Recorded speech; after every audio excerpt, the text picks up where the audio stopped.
सत्ता में आज सबसे पहले बात करते हैं अमेरिका के राष्ट्रपति डोनाल्ड ट्रंप की। अब तक आपने इनकी व्यापार नीति के बारे में जाना होगा, अमेरिका फर्स्ट नीति के बारे में जाना होगा, मुनाफा नीति के बारे में जाना होगा, लेकिन सत्ता में आज ट्रंप की आतंकवाद वाली नीति और नीयत की बात करेंगे। जब से ट्रंप दूसरी बार सत्ता में आए हैं, अमेरिका अलग अलग प्रकार के संकटों का सामना कर रहा है। नया संकट आतंकवाद वाला है। अगर ये कहा जाए कि ट्रंप आतंकवाद पर अपने ही जाल में फंस गए हैं तो ये गलत नहीं होगा। वैसे अमेरिका का ऐसा इतिहास रहा है, अमेरिका हमेशा से पाकिस्तान के साथ खड़ा रहा है, ये जानते हुए कि पाकिस्तान आतंकियों का सबसे सुरक्षित अड्डा है, ये जानते हुए कि पाकिस्तान में अमेरिका की ओर से घोषित खूंखार आतंकी रहते हैं। फिर भी आतंकवाद पर ट्रंप सरकार की नीति भारत की तरह जीरो टॉलरेंस की बिल्कुल भी नहीं है। आतंकवाद पर ट्रंप की दोहरी नीति का परिणाम भी अमेरिका को भुगतना पड़ रहा है। सत्ता में आज इसकी पूरी कहानी आपको बताएंगे। आज ट्रंप की 5 भूल और अमेरिका को मिले आतंकवाद वाले शूल की चर्चा होगी, जिससे आप ये समझ पाएंगे कि ट्रंप अमेरिका को किस तरफ ले जा रहे हैं। ट्रंप की सबसे बड़ी भूल भारत और पाकिस्तान के बीच तनाव के दौरान देखने को मिली, जब मिस्टर सीज फायर ने भारत और पाकिस्तान को एक तराजू पर रखा। यहां पर यह भी समझिए कि अमेरिका में हो क्या रहा है। कनाडा में एक पाकिस्तानी आतंकी को गिरफ्तार किया गया है। इसका नाम मोहम्मद शाहजेब खान है। टीवी स्क्रीन पर हम आपको इसकी तस्वीर भी दिखा रहे हैं। ट्रंप वही शख्स हैं जिन्होंने हाल में ही पाकिस्तान की लीडरशिप को ग्रेट बताया था, मजबूत बताया था। दूसरी तरफ अमेरिका में क्या हो रहा है ये भी समझिए। अमेरिका में यहूदी सेंटर पर हमले की साजिश पाकिस्तानी नागरिक ने रची थी। यह दावा किसी और ने नहीं बल्कि FBI ने किया है।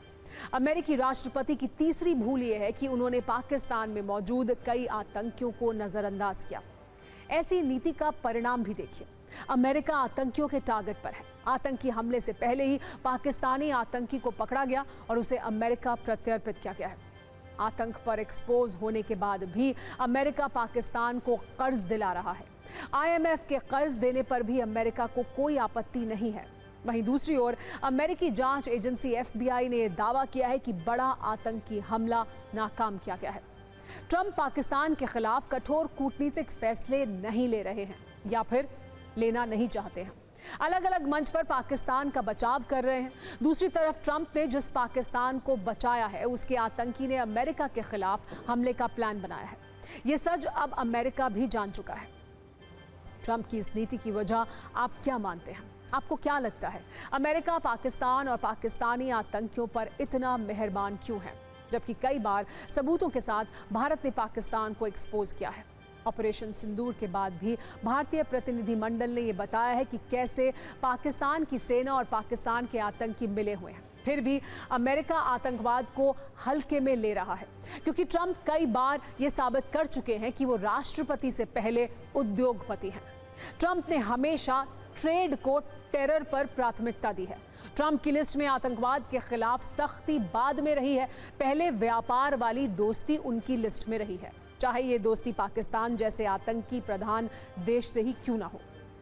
ट्रंप की आतंक परस्त नीति अब अमेरिका के लिए ही घातक साबित हो रही है। सबूत के तौर पर हम आपको ये तस्वीर दिखा रहे हैं, आप इसको देखिए। ये कनाडा में पकड़ा गया पाकिस्तानी आतंकी मोहम्मद शाहजेब खान है।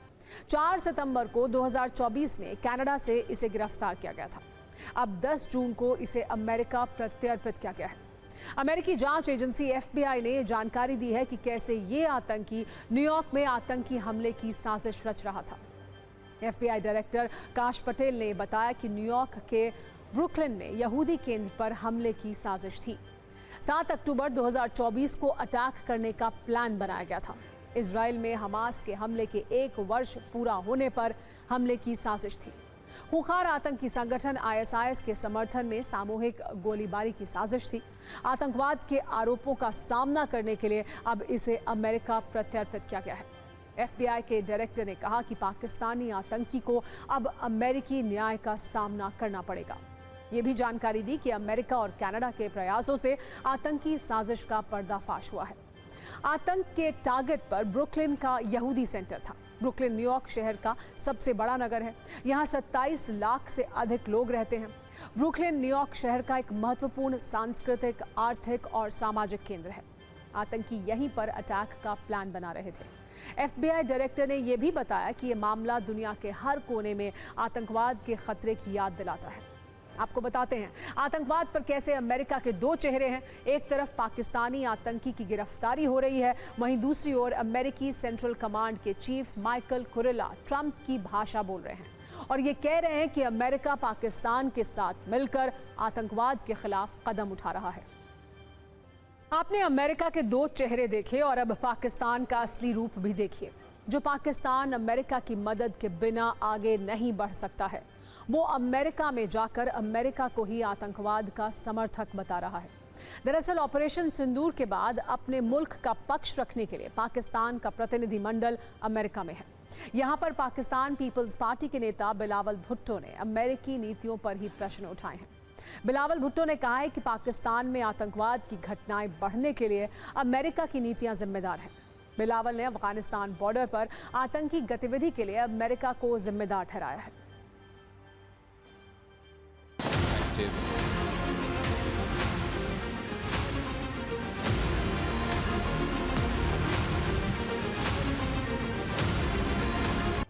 सिर्फ बिलावल भुट्टो ही नहीं बल्कि आतंकवाद प्रेमी पाकिस्तान में ऐसे नेताओं की लंबी लिस्ट है जो आतंकवाद पर खुलकर अमेरिका को जिम्मेदार ठहरा रहे हैं, खुद को पाक साफ बता रहे हैं।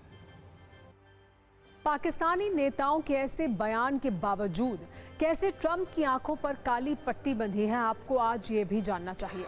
जब ट्रेड की बात होती है, जब मुनाफे की बात होती है, तो ट्रंप आतंकवाद, पाकिस्तान, अमेरिका के पुराने आतंक विरोधी फैसले सब कुछ भूल जाते हैं और पाकिस्तान की मजबूत लीडरशिप की बात करने लगते हैं। अब आपको उन आतंकियों के बारे में भी जानना चाहिए जो पाकिस्तान में बैठे हुए हैं, जो पाकिस्तान के VVIP मेहमान हैं, जिनकी सुरक्षा के लिए पाकिस्तान की पूरी सत्ता तैयार रहती है। पाकिस्तान की सेना इन आतंकियों के लिए सारे इंतजाम करती है। हाफिज सईद, मसूद अजहर, अब्दुल रऊफ समेत कई ऐसे आतंकी हैं जो अमेरिका की ओर से घोषित आतंकी हैं, जिन पर कई आतंकी हमलों के आरोप हैं। फिर भी वो पाकिस्तान में न सिर्फ सरेआम घूमते हैं बल्कि अपना प्रचार भी करते हैं और भारत के खिलाफ दुष्प्रचार भी करते हैं। सबसे बड़ी बात यह है कि सबूत मिलने के बाद भी अमेरिका की आंखों पर पट्टी है। पाकिस्तान की ऐसी ही गतिविधियों को देखकर भारत के विदेश मंत्री एस जयशंकर ने पाकिस्तान को टेररिस्तान कहा है, वो भी अंतर्राष्ट्रीय मंच पर। ब्रसेल्स में एस जयशंकर ने पाकिस्तान पर तीखा हमला करते हुए उसे टेररिस्तान का तमगा दिया। यूरोपीय संघ की विदेश मामलों और सुरक्षा नीति प्रमुख काजा कैलास के साथ एक संयुक्त संवाददाता सम्मेलन में एस जयशंकर ने पाकिस्तान को एक्सपोज किया।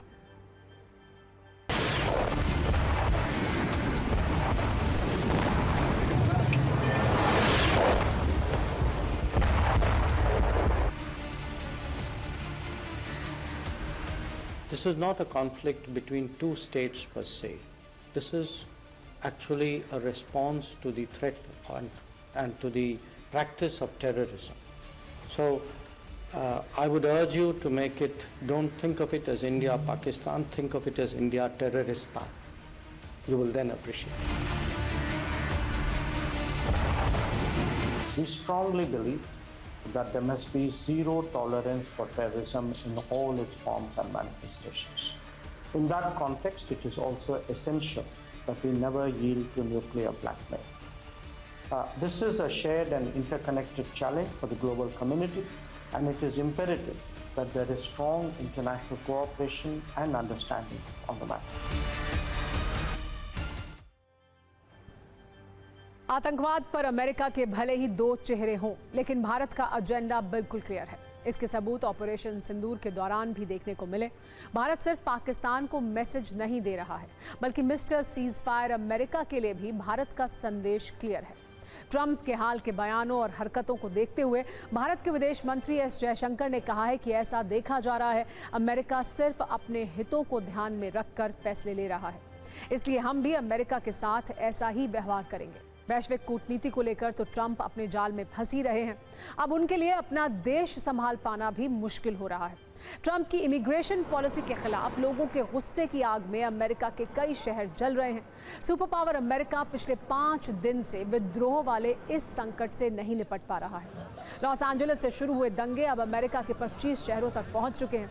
ऐसा लग रहा है कि जैसे अमेरिका में दंगों वाली कोई वेब सीरीज चल रही है और हर रोज उसका एक नया एपिसोड रिलीज हो रहा है, जिसके मुख्य किरदार हैं अमेरिकी राष्ट्रपति डोनाल्ड ट्रंप। ट्रंप ने ही अवैध प्रवासियों को देश से बाहर निकालने की शपथ ली है, लेकिन उनके इस फैसले का असर ये हुआ है कि ट्रंप को अब भीषण अग्निपथ से गुजरना पड़ रहा है। इस अग्निपथ में सड़कों पर गाड़ियां जलाई जा रही हैं, तोड़फोड़ की जा रही है और जमकर लूटपाट भी हो रही है। दुनिया के हर छोटे बड़े मुद्दे को सुलझाने का दावा करने वाले ट्रंप अपने ही देश को जलता हुआ देख रहे हैं। 5 दिन बीत चुके हैं, हालत सुधरने की बजाय बिगड़ती ही जा रही है, जिसकी गवाही दे रही हैं ये तस्वीरें। लॉस एंजलिस में उपद्रवियों को रोकना पुलिस के लिए मुश्किल हो रहा है। उपद्रवी सड़क पर गाड़ियों को निशाना बना रहे हैं। पाइप बॉम्ब से हमला कर एक गाड़ी में आग लगा दी गई। देखते ही देखते गाड़ी जलकर राख हो गई। लूटपाट की ये तस्वीरें अब अमेरिका के शहरों में जैसे आम हो गई हैं। उपद्रवी खुलेआम स्टोर्स को लूट रहे हैं। लॉस एंजलिस में एक एप्पल स्टोर को लूट लिया गया, जिसको जो मिला वही सामान लेकर फरार हो गया। लॉस एंजलिस वाली आग मैनहट्टन और न्यूयॉर्क तक भी पहुंच गई है। मैनहट्टन में अवैध प्रवासियों के खिलाफ कार्रवाई करने गई टीम पर ही हमला कर दिया गया। आईसी एजेंट्स की गाड़ी का घेराव किया गया। शिकागो में भी हजारों प्रदर्शनकारी सड़कों पर उतरे। इस दौरान पुलिस के साथ इनकी झड़प भी हुई। बस शहरों के नाम बदलते जाइए। दंगों की तस्वीरें करीब करीब ऐसी ही हैं अमेरिका के हर उस शहर में जहां दंगे हो रहे हैं। दंगों वाली ये सीरीज की शुरुआत इमिग्रेशन पॉलिसी पर ट्रंप के खिलाफ विरोध प्रदर्शन से हुई थी, जब कुछ लोग इस पॉलिसी का विरोध करते हुए सड़कों पर उतर आए। लेकिन विरोध वाली ये चिंगारी जल्दी ही आग में बदली। 4 दिन पहले प्रदर्शनकारियों ने लॉस एंजलिस में कई गाड़ियों को जला दिया। इसके बाद शुरू हुई सियासत। ट्रंप ने लॉस एंजलिस में नेशनल गार्ड समेत को तैनात कर दिया, लेकिन कैलिफोर्निया के गवर्नर इसे ट्रंप की तानाशाही बताने लगे। यानी ट्रंप के खिलाफ राजनीतिक मोर्चा भी खुल गया है। ट्रंप ने मरीन्स तक को तैनात किया, लेकिन हिंसा की आग 12 राज्यों के 25 शहरों तक फैल चुकी है। अब देखना है कि ट्रंप आगे क्या करते हैं और क्या ये बढ़ता हुआ विरोध ट्रंप की सत्ता के लिए भी संकट बन जाएगा। अमेरिका के हालात को आप ऐसे समझिए कि लॉस एंजलिस में आपातकाल घोषित किया गया है।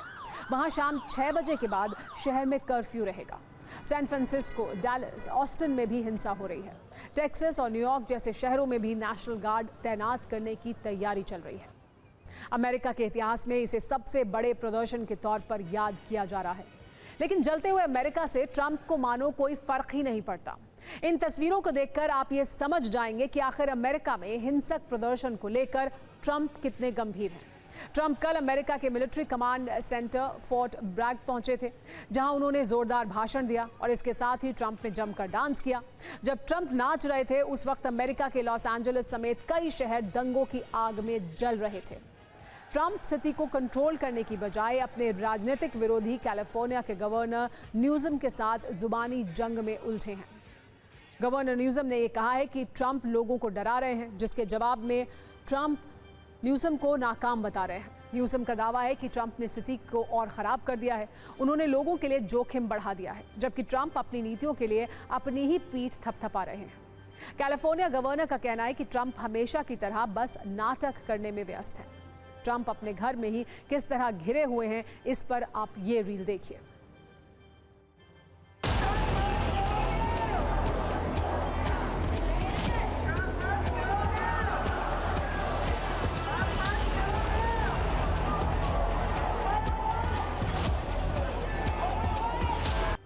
इस धधकते अमेरिका को ट्रंप की बड़ी नाकामी के तौर पर देखा जा रहा है। वो इस विद्रोह को सख्ती से दबाना चाहते हैं।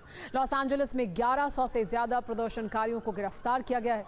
4000 नेशनल गार्ड और 700 मरीन कमांडो को भी तैनात किया गया है। ट्रंप ने चेतावनी दी है कि अगर लॉस एंजलिस में हिंसा जारी रही तो वो पूरे शहर में विद्रोह कानून लागू कर देंगे।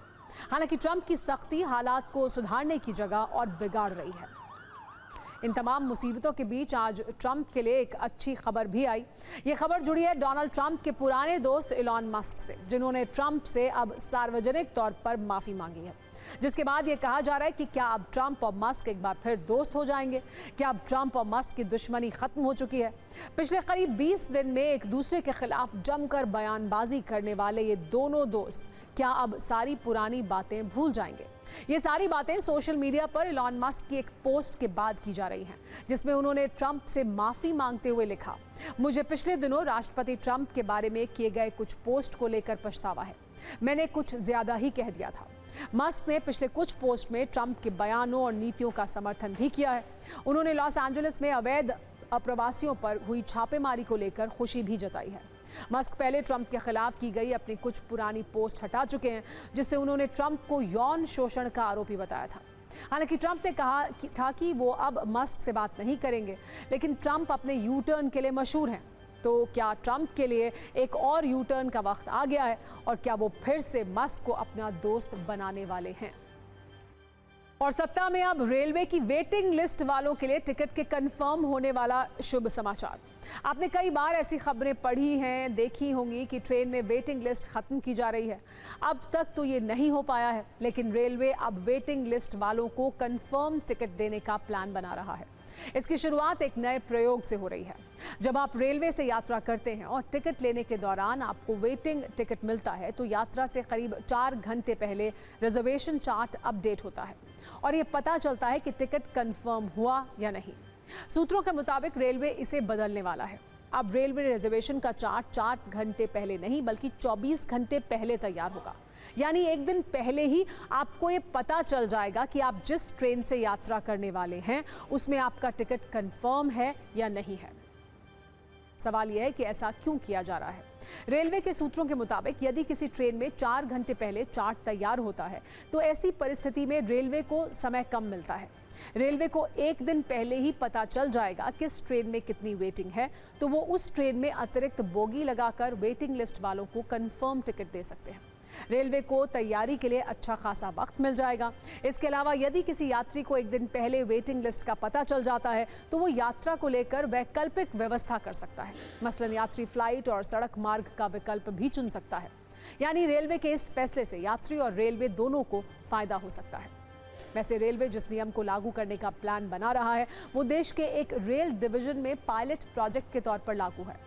न्यूज़ मित्रों को हम बता दें कि पायलट प्रोजेक्ट उसे कहते हैं जब किसी बड़ी परियोजना या योजना को लागू करने से पहले उसे छोटे पैमाने पर लागू किया जाता है। हाल ही में 21 मई को रेल मंत्री ने बीकानेर का दौरा किया था। तभी बीकानेर डिवीजन ने रेल मंत्री को 24 घंटे पहले रिजर्वेशन चार्ट बनने वाला आइडिया दिया था। रेल मंत्री ने अधिकारियों को सहमति दी और इस आइडिया पर काम करने के लिए भी कहा। तब से बीकानेर डिवीजन इसे पायलट प्रोजेक्ट के तौर पर लागू कर रहा है। ऐसा दावा है कि इससे यात्रियों को बहुत सुविधा हो रही है। माना जा रहा है कि अगर ये ट्रेंड जारी रहा तो आने वाले दिनों में इसे पूरे देश में लागू किया जा सकता है। हालांकि अभी ये प्रयोग के तौर पर है।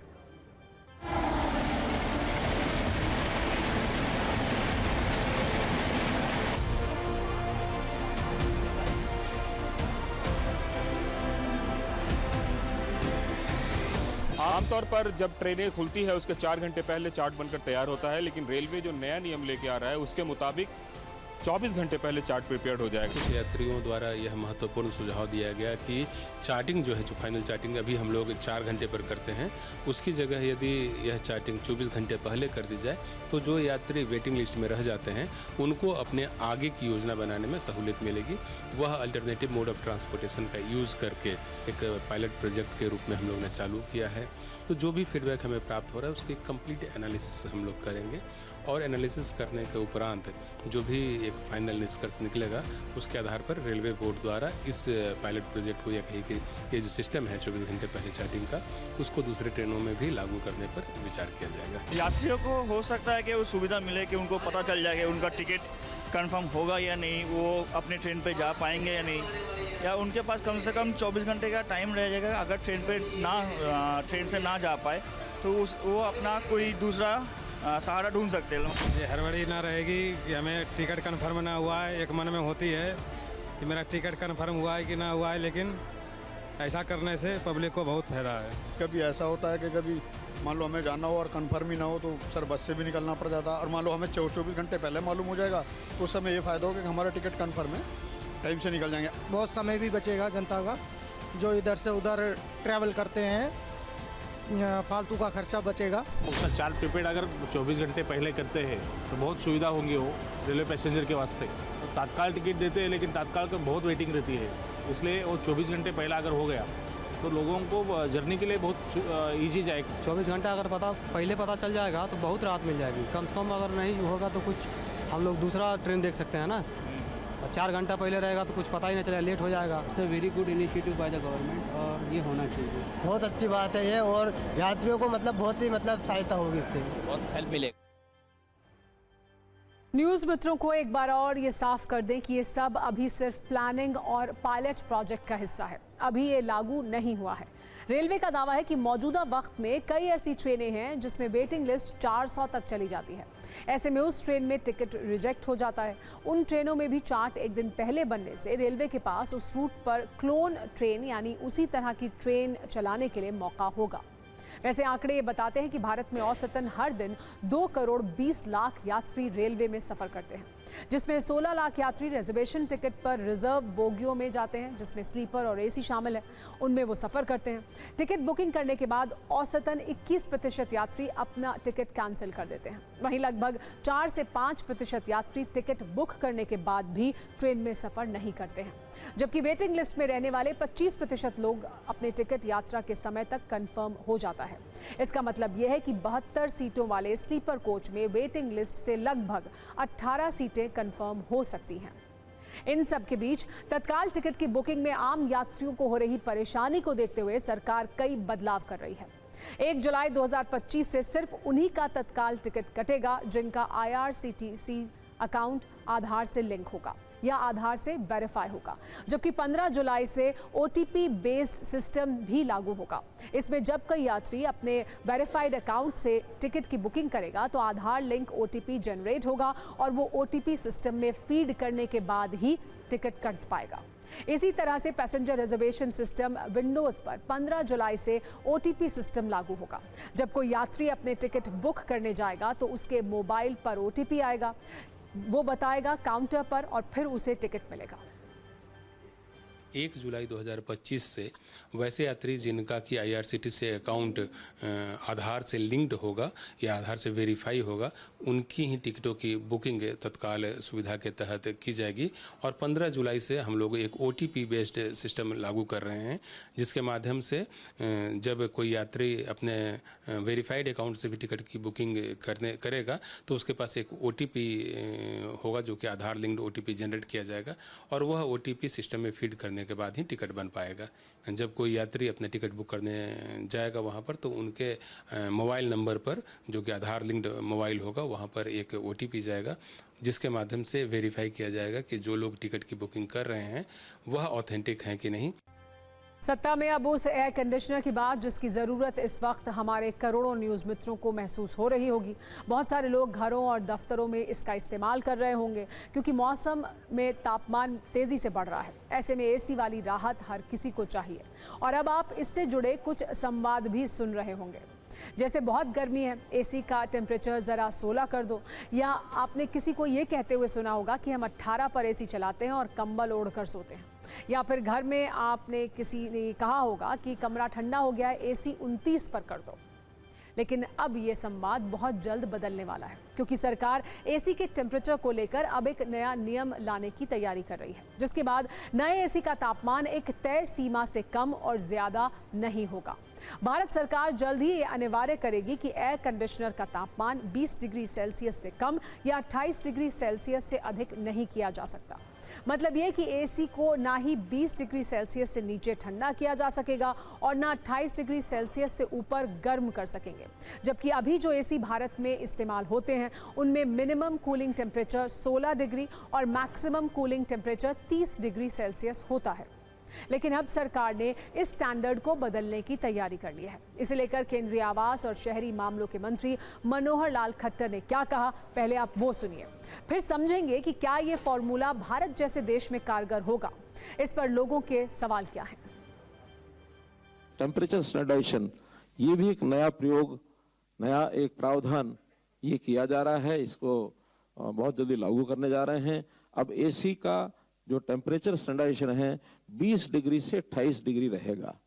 यानी 20 डिग्री से नीचे हम उसकी कूलिंग नहीं कर सकेंगे और 28 डिग्री से ऊपर वार्मिंग नहीं कर सकेंगे। इस प्रकार का एक पहली बार इस प्रयोग को किया जा रहा है और मुझे लगता नहीं है कि 20 डिग्री से नीचे कोई करके सोता होगा। सर्वे में तो ये है कि अभी भी लोग कहते हैं इसको 24 अभी कर दें, लेकिन कुछ लोगों की चिल्लाटना शुरू हो जाए, इसलिए 20 से 28 उसको नॉर्म्स को हमने तय किया है। नए एयर कंडीशनर के न्यूनतम और अधिकतम तापमान का नया स्टैंडर्ड बनाने के पीछे जो तर्क दिए जा रहे हैं उसे भी आप समझिए। तर्क यह है कि एसी का न्यूनतम तापमान 16 की जगह 20 डिग्री सेल्सियस करने से ऊर्जा का संरक्षण होगा। जब तापमान 20 डिग्री तक सीमित कर दिया जाएगा तो बिजली की खपत कम होगी और इससे पर्यावरण को भी नुकसान कम होगा। वैसे ब्यूरो ऑफ एनर्जी एफिशिएंसी यानी BEE की 2020 से की गई सिफारिश के अनुसार एसी के लिए डिफॉल्ट तापमान 24 डिग्री सेल्सियस पर सेट होना चाहिए, लेकिन अब एसी के मिनिमम और मैक्सिमम टेम्परेचर का स्टैंडर्ड बदलने की तैयारी की जा रही है। हालांकि इसे लेकर अब भी लोगों के मन में कई सवाल हैं। क्या भारत में एसी के न्यूनतम तापमान को यूरोपीय देशों की तर्ज पर कम किया जा सकता है, जबकि भारत और यूरोपीय देशों के वातावरण और वहां पड़ने वाली गर्मी में बहुत अंतर है।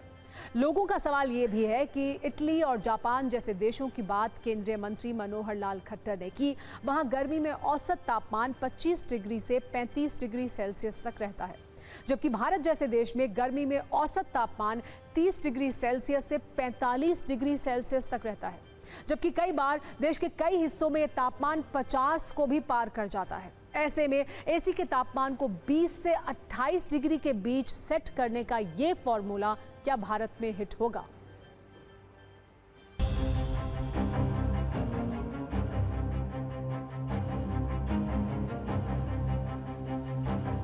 केंद्र सरकार ने सैद्धांतिक रूप से यह तय किया है कि आने वाले दिनों में एसी 20 से 28 डिग्री तक ही चलेंगे। अब इसके क्या मायने हैं, इस पूरे मामले पर बात करने के लिए हमारे साथ राजीव अग्रवाल सर मौजूद हैं। राजीव अग्रवाल सर, एक बात बताएं कि ये जो सरकार ने नया फरमान जारी किया है, इस फरमान के क्या मायने हैं? हम तो हर एक को ये एडवाइस करते हैं, एसी आप 24 डिग्री पे चलाइए या 23 पे चलाइए, रात को 1 घंटे बाद 26 कर दीजिए। You should be comfortable at night. फूटे बच चुका है, यानी सत्ता में आज का वक्त खत्म हो गया है। कल शाम 7 बजे आपसे एक बार फिर मुलाकात होगी।